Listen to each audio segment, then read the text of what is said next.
warahmatullahi wabarakatuh. Perkenalkan, nama saya Juwaria, peserta PBG dalam jabatan 2020. Hari ini saya akan melakukan ukin pembelajaran di kelas 10. Ini kartu peserta saya. Terima kasih. Assalamualaikum warahmatullahi wabarakatuh.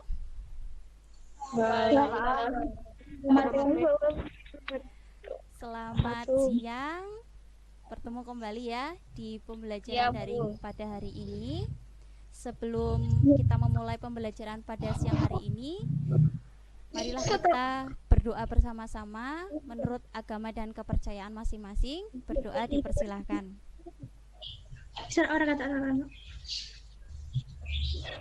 Berdoa selesai. Untuk presensi sudah saya kirimkan di WA grup ya. Nanti setelah pembelajaran daring ini selesai, silahkan kalian mengisi presensi. Kemudian jangan lupa tetap jaga kesehatan, tetap jaga kondisi, karena memang pandemi COVID-19 ini belum berakhir ya. Tetap berjemur di pagi hari, tetap berolahraga, mengkonsumsi makanan yang sehat, jangan junk food ya. Kalian masih ingat materi pada pertemuan yang lalu? Masih. Pada pertemuan yang lalu kita membahas mengenai apa? Teks anekdot. Iya, teks anekdot. Untuk pertemuan kali ini kita akan membahas mengenai teks hikayat.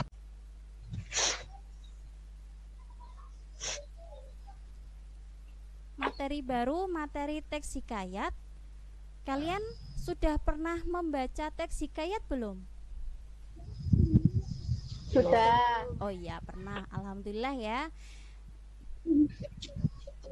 Hikayat.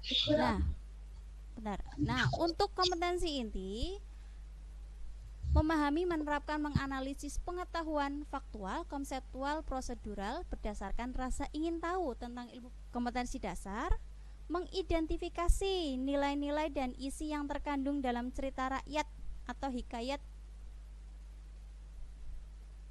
Indikator yang pertama, mengidentifikasi pokok-pokok isi dari hikayat, mengidentifikasi karakteristik hikayat. Kemudian yang terakhir, mengidentifikasi nilai-nilai yang terkandung dalam hikayat. Tujuan pembelajaran: melalui model pembelajaran discovery learning, diharapkan kalian mampu mengidentifikasi pokok-pokok isi hikayat dengan baik dan benar, kemudian mengidentifikasi ciri atau karakteristik hikayat dengan baik dan benar, lalu mengidentifikasi nilai sosial, nilai agama, nilai budaya, nilai moral yang terdapat dalam hikayat. Pengertian hikayat. Hikayat adalah salah satu bentuk sastra prosa, terutama dalam bahasa Melayu yang berisikan tentang kisah, cerita, dan dongeng. Pada umumnya, hikayat bercerita tentang kehebatan maupun kepahlawanan seseorang, lengkap dengan keanehan, kesaktian, serta mukjizat tokoh utamanya. Ini ada contoh hikayat. Nah, contoh hikayat yang pertama ada hikayat Hang Tuah. Jadi, hikayat Hang Tuah ini bercerita tentang seseorang yang bernama Hang Tuah.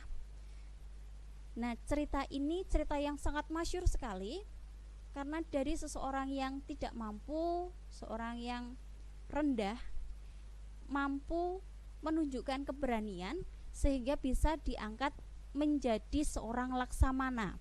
Kalau kalian pernah nonton kartun Upin Ipin ya, itu biasa pernah gitu satu scan cerita mengisahkan cerita tentang Hang Tuah.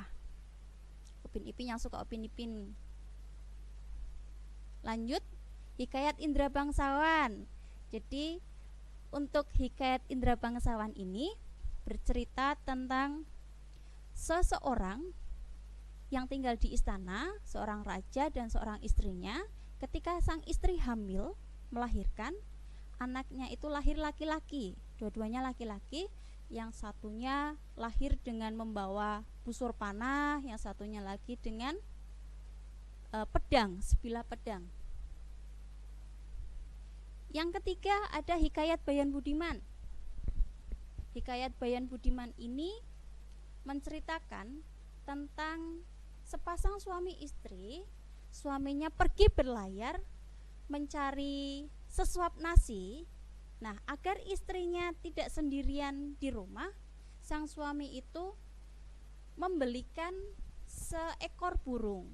Nah, pada suatu hari ketika sang suaminya itu pergi berlayar, tiba-tiba ada seorang pangeran ganteng. Nah, kalian pernah lihat opa-opa Korea ya? Nah, gantengnya tuh seperti itu, seperti opa-opa Korea. Sang istri itu terpikat, wah ganteng banget itu, ya Allah, kayak gitu. Terus timbul rasa jatuh hati, jatuh cinta.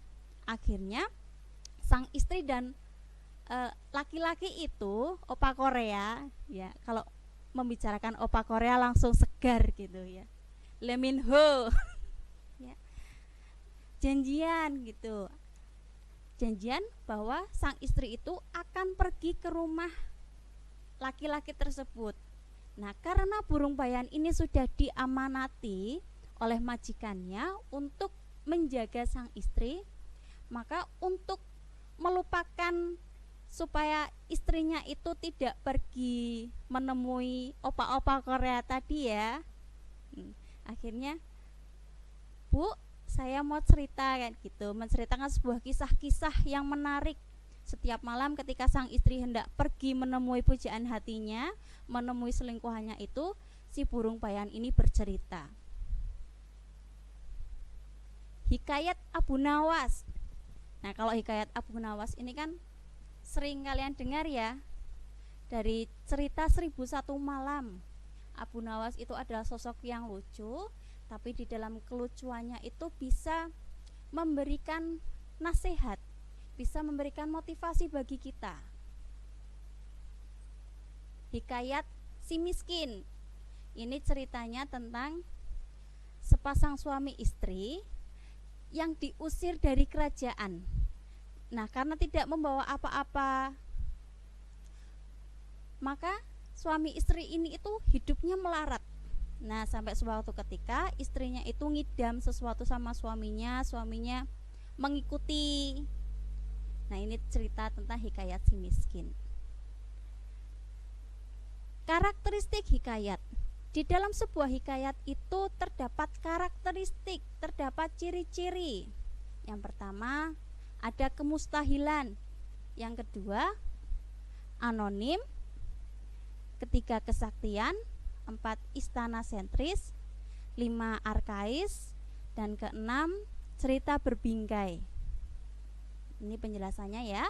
Yang pertama, kemustahilan. Kemustahilan dalam teks, baik dari segi bahasa maupun dari segi cerita.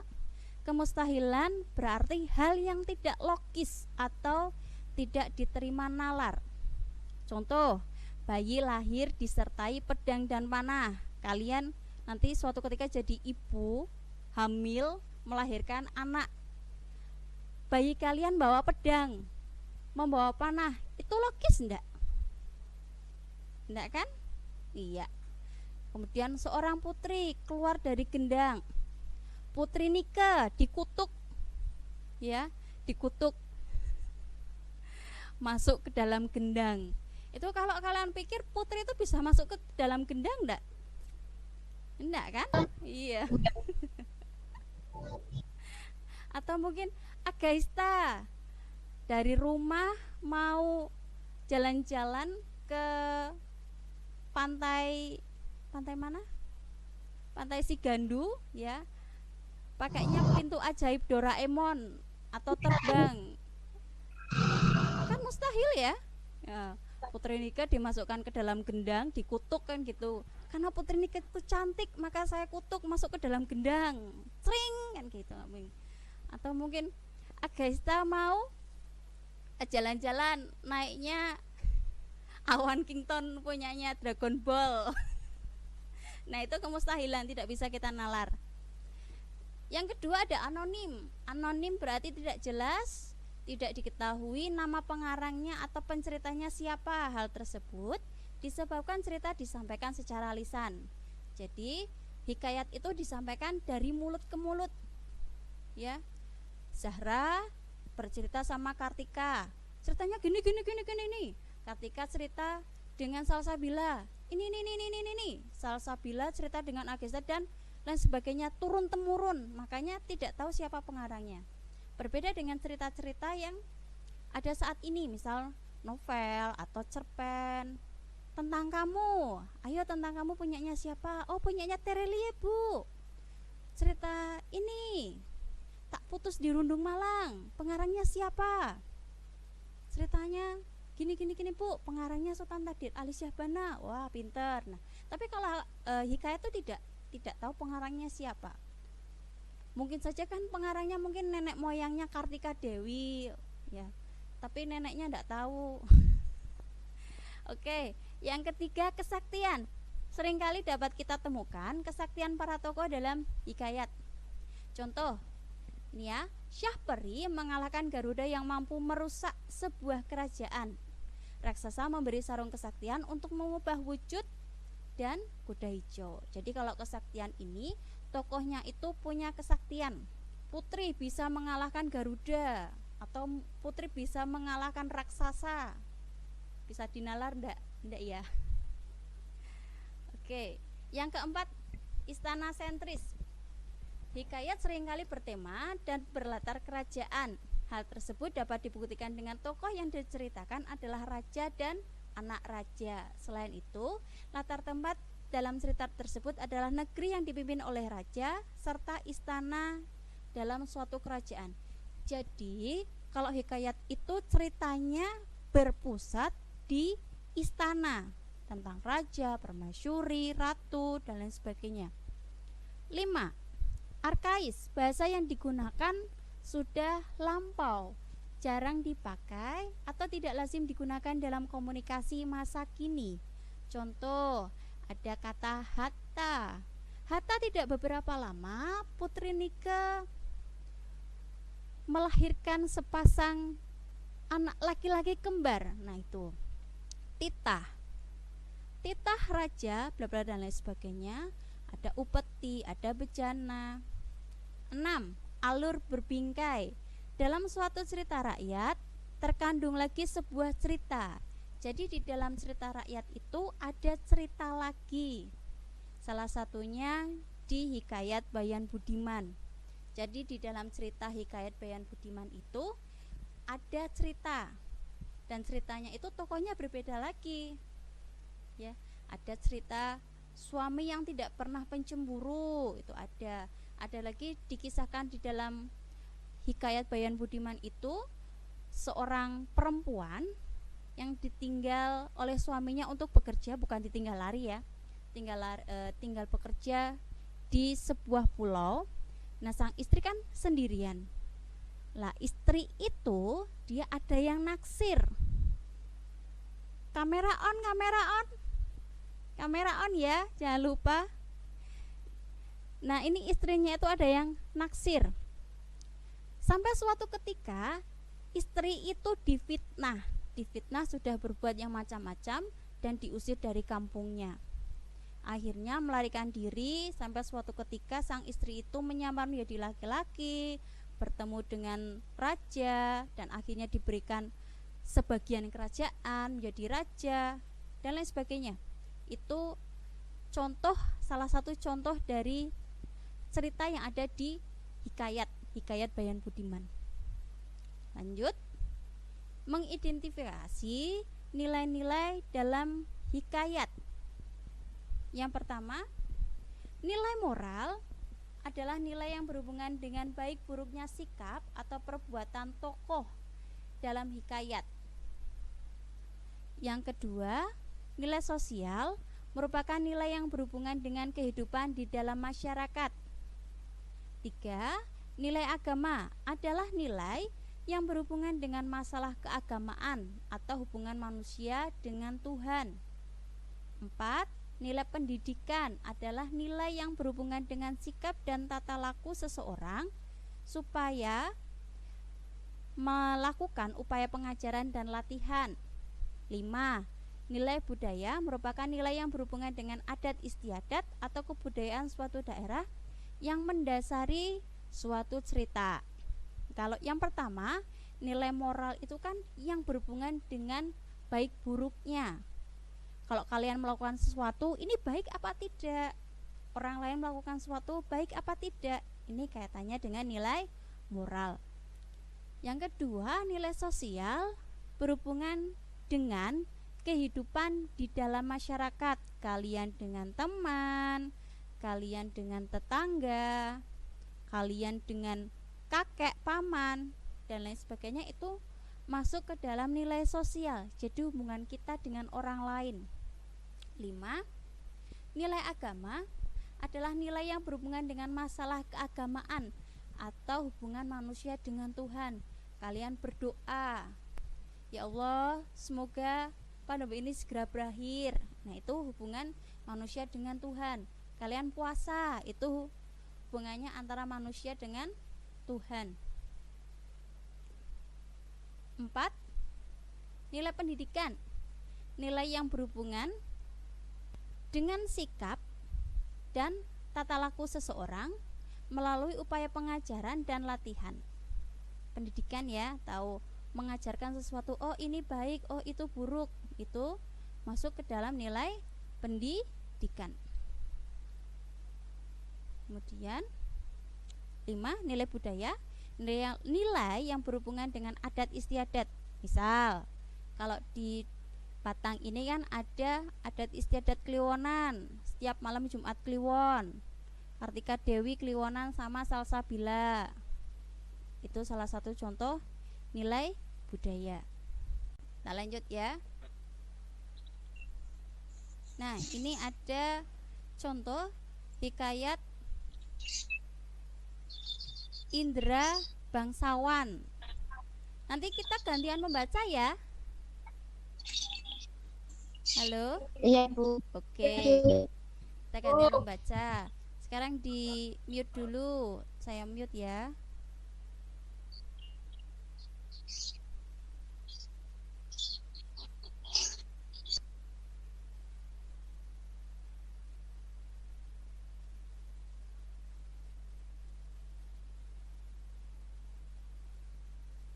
Hikayat Indra Bangsawan.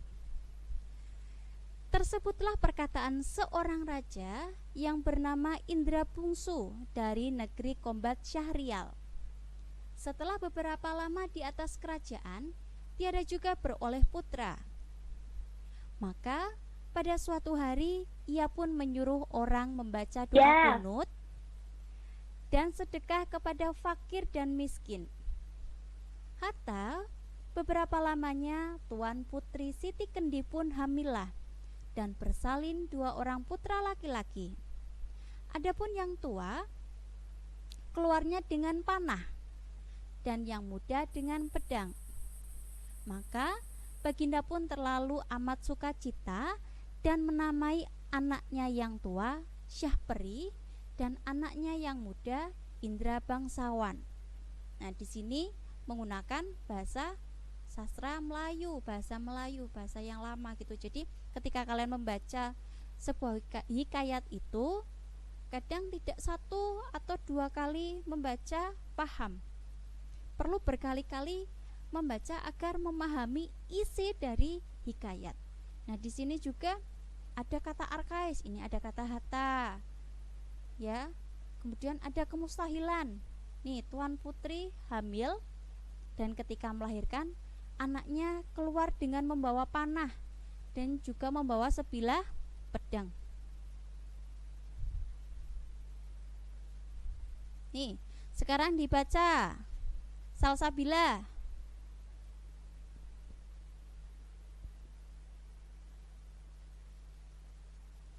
Halo, Salsa. Maka anak lebu. Ya. Silakan Mbak Salsa. Dibaca, Bu. Iya, dibaca. Maka anak ada dua orang itu pun rela usia 7 tahun dan dititahkan pergi mengaji kepada mu'alim sufi. Sesudah tahu ngaji, mereka tidak pula mengaji kitab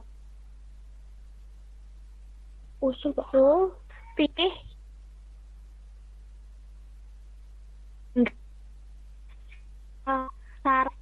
tafsir, aliwinya beberapa lagi agar pula data muhik dan isyarat tipu peperangan. Maka baginda pun Allah tidak tahu apa itu diraih dalam negeri karena akhirnya dua orang itu sama-sama gagah.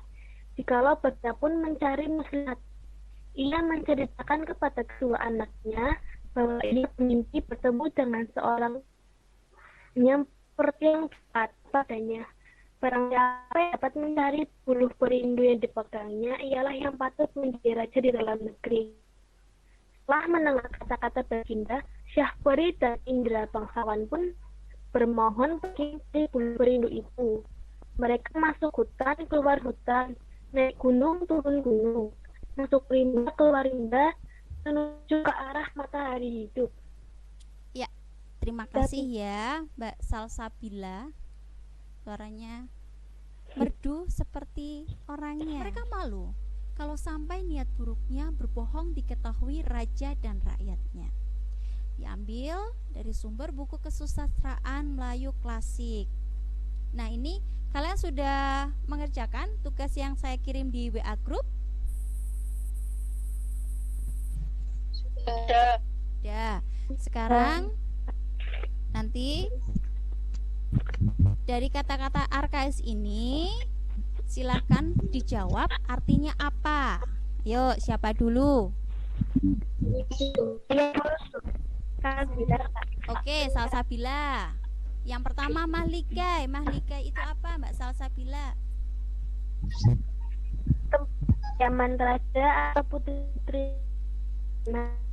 Iya, mahligai itu kediaman raja ya. Tadi ya Mbak Salsa bilang kediaman raja atau putri di dalam istana. Sekarang yang kedua ditoreh. Siapa?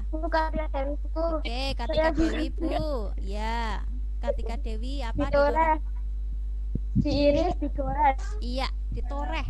Toreh itu diiris atau digores. Pinter. Yang ketiga cembul. Siapa?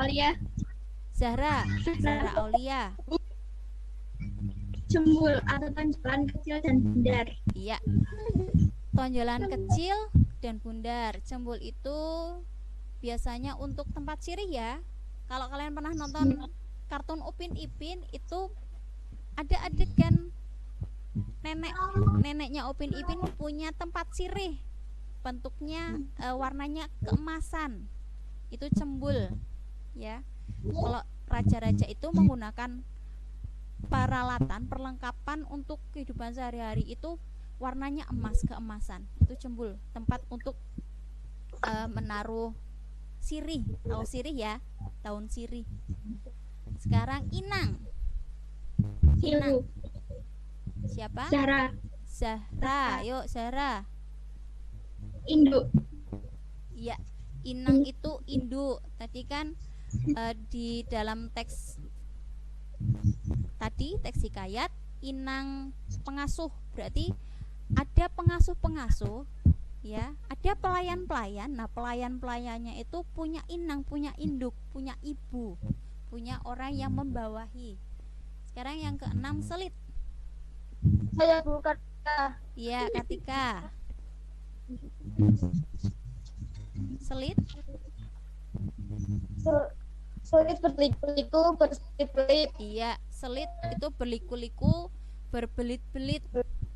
Ya, kayak kehidupan itu kan kadang berliku-liku. Sekarang bejana. Bejana apa bejana?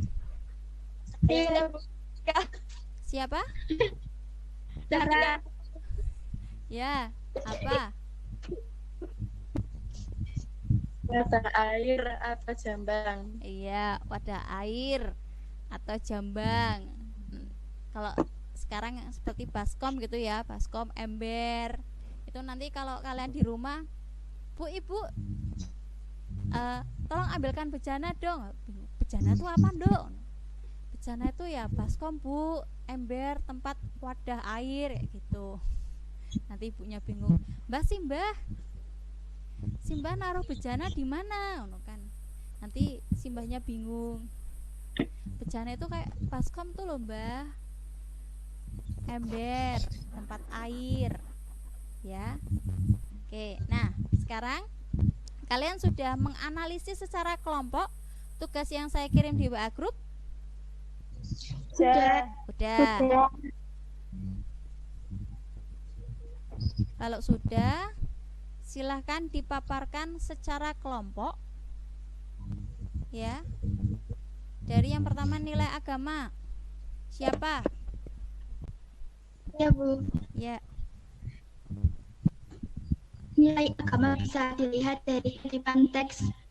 Maka pada suatu hari ia pun menyuruh orang membaca doa kunut dan sedekah kepada fakir dan miskin.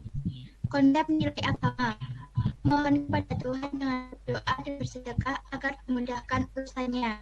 Iya, terima kasih ya. Jadi di dalam teks itu bisa kita ambil isinya bahwa kita itu harus memohon apapun kepada Tuhan. Ya. Kemudian juga bersedekah. Nah, sekarang nilai sosial. Nilai sosial siapa? Ya, silakan. Nilai sosial. Nilai sosial dapat dilihat dari kutipan teks. Si kembar menolak dengan mengatakan bahwa dia adalah hamba yang hina. Tetapi Tuan Putri menerimanya dengan senang hati. Artinya tidak melihat perbedaan status sosial. Iya, terima kasih ya Mbak Zahra ya. Jadi di dalam teks itu kita itu tidak boleh melihat perbedaan status sosial, mau dia kaya, mau dia miskin. Ada lagi tambahan? Assalamualaikum. Waalaikumsalam. Ya, bisa terlihat wajah saya lagi? Bisa. Oke. Terus tadi sampai apa? Nilai sosial. Nilai sosial. Ada yang mau menambahkan nilai sosial? Saya bukan Dewi. Iya, Kartika Dewi. Ingin menambahkan nilai sosial dapat dilihat dari kutipan teks. Dengan segera Syabari mengeluarkan dayang-dayang itu. Tatkala nilai sosial yang dapat diambil membantu orang-orang yang berada dalam posisi kesulitan. Iya. Kalau membantu orang-orang itu kan sesuatu yang baik ya. Orang itu berarti hubungan kita dengan orang lain. Nilai sosial, hubungan sesama manusia. Sekarang yang ketiga nilai budaya. Siapa? Saya Putri. Ya, Putri, silakan Mbak Putri. Nilai budaya dilihat dari kutipan teks. Maka Baginda pun bimbanglah, tidak tahu siapa yang patut dirayakan dalam negeri karena anaknya kedua orang itu sama-sama gagah. Jikalau Baginda pun mencari muslihat, ia menceritakan kepada kedua anaknya bahwa ia bermimpi bertemu dengan seorang pemuda yang berkata kepadanya, barang siapa yang dapat mencari bulu rindu yang dipegangnya, ialah yang patut menjadi raja di dalam negeri. Adapun raja kafir itu takluk kepada Buraksa dan akan menyerahkan puterinya, Putri Kemalasari sebagai upeti. Kalau dia demikian, negeri itu akan dibinasakan oleh Buraksa. Ditambahkannya bahwa raja kafir sudah merencanakan bahwa barang siapa yang dapat membunuh Buraksa, itu akan dinikahkan dengan anak perempuannya yang terlalu elok parasnya itu. Barang siapa yang dapat susu harimau beranak muda, ialah yang akan menjadi suami Tuan Putri. Maksudnya, raja ditunjuk berdasarkan keturunan dan raja yang memiliki putra lebih dari satu selalu mencari tahu siapa yang paling gagah dan pantas menjadi penggantinya. Mencari jodoh putrinya dengan cara mengadakan sayembara atau semacam perlombaan untuk menunjukkan yang terkuat dan terhebat. Ya, terima kasih ya Mbak Putri ya. Jadi budaya di dalam kerajaan itu kan untuk menggantikan raja itu adalah dari keturunannya, ya, bukan dari lingkungan luar. Itu nilai budayanya. Kemudian juga kalau putri Nike mau menikah, raja mengadakan sayembara. Barang siapa yang bisa mengalahkan akan saya nikahkan dengan anak saya yang bernama Putri Nike. Gitu nilai budaya. Sekarang nilai moral. Nilai moral siapa? Saya, Bu. Iya. Iya, silakan Mbak Salsabila. Mic-nya diaktifkan dulu. Sudah.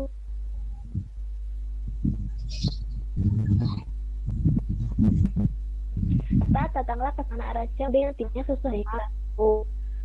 Maksud dari kutipan riset dan kita melihat data status sosial.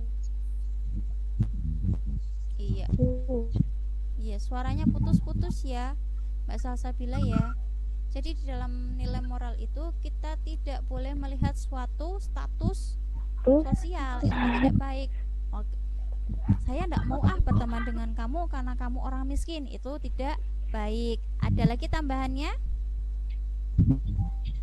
Saya Kartika Dewi dari kelompok 2. Oh iya, silakan Mbak Kartika Dewi dari kelompok 2. Nilai moral dapat dilihat dari kutipan teks bendera bangsawan berkata susu itu tidak akan dijual, hanya akan dijual dan hanya akan diberikan orang yang menyediakan bahannya di story besi, dan maksudnya memperdaya orang yang tidak berusaha.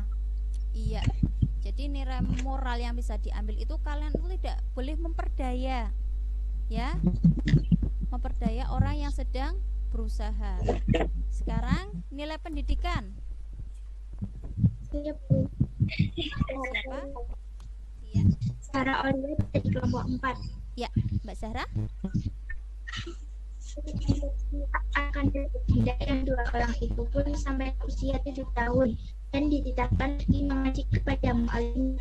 Sesudah tahu mengaji, mereka dititah pula mengaji kitab usul hingga setelah tafsir selama 3 tahunnya. Maksudnya, kewajiban belajar ilmu agama sejak kecil.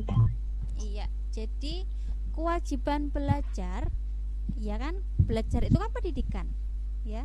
Itu harus sejak kecil ditanamkan, apalagi belajar tentang ilmu agama. Sampai sini ada yang mau ditanyakan?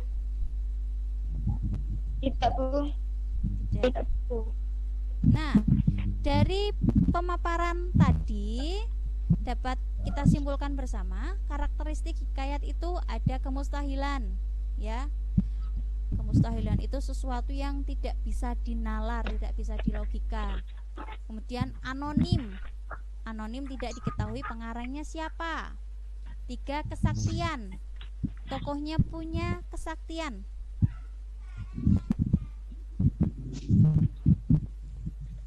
Keempat, istana sentris. Jadi ceritanya itu berpusat di istana, raja-raja, permaisuri dan lain sebagainya. 5, arkais. Ya. 6, ceritanya berbingkai. Kemudian di dalam hikayat itu terdapat nilai-nilai yang bisa kita ambil. Ada nilai agama, nilai sosial, nilai budaya, nilai moral, nilai pendidikan. Iya, pintar. Ada pertanyaan? Satu. Iya. Siapa? Antara teks hikayat dan teks anekdot itu beda apa sama? Oh iya. Antara hikayat dengan cerita rakyat ya, Mbak Salsabila ya. Salsabila kan tadi yang tanya? Ya. Ya, Bu. Antara hikayat dengan cerita rakyat sama enggak, Bu? Jadi beda ya. Kalau hikayat itu dia sifatnya istana sentris, jadi ceritanya itu berpusat di istana. ada raja, ada permaisuri. Tapi kalau cerita rakyat itu sudah meluas, sudah lebih ke masyarakat, ya. Kemudian dari segi bahasa pun, cerita hikayat itu menggunakan bahasa Melayu. Tapi kalau cerita rakyat sudah bisa kita pahami ketika membaca. Bahasanya sudah lebih luwes. Tapi kalau hikayat itu masih menggunakan bahasa Melayu. Tapi dari hikayat dan cerita rakyat itu ada persamaannya. Apa, Bu? Persamaannya itu anonim, tidak diketahui siapa pengarangnya. Ya, contoh cerita rakyat Tangkuban Perahu. Kalian tidak tahu kan pengarangnya siapa? Iya. Iya, sama-sama bersifat anonim, tidak tahu pengarangnya siapa. Sampai sini paham? Paham. Oke, Paham, Bu. sip. Nah, apa manfaat pembelajaran hikayat hari ini? Yang bisa menjelaskan, mengutarakan manfaatnya? Zahra. Iya, silakan Mbak Zahra. Hikayat dapat memberi pesan bagi pembaca. Selain itu, sebagai motivasi maupun hiburan bagi pembaca. Iya, jadi manfaat hikayat itu memberikan kesan pesan. Apa sih manfaatnya? Oh, dengan hikayat kita tahu bahwa sesuatu itu ada baik buruknya, sesuatu ini ada hal yang bisa kita petik. Itu manfaatnya ya, memberikan motivasi bagi kita supaya menjadi lebih baik. Nah, untuk selanjutnya tugas seperti biasa, tugas akan saya share di WA Group, mengerjakan lembar kerja peserta didik tentang teks hikayat. Jangan lupa dikumpulkan tepat waktu. Ya, sampai sini paham? Paham, Bu. Oke. Paham. Jangan molor-molor lagi ya ketika mengumpulkan tugas. Ya. Iya, Bu. Iya. Iya, Bu. Materi selanjutnya di pertemuan yang akan datang, kita bersama-sama akan membahas mengenai menceritakan kembali isi cerita rakyat atau hikayat yang didengar dan dibaca. Ini materi selanjutnya. Selesai. Sudah? Alhamdulillah untuk pembelajaran hari ini selesai. Terima kasih. Tetap jaga kesehatan, tetap jaga diri ya. Selamat siang menjelang sore. Terima kasih. Wassalamualaikum warahmatullahi wabarakatuh. Waalaikumsalam warahmatullahi wabarakatuh. Oke, silakan saya izinkan untuk lift atau keluar.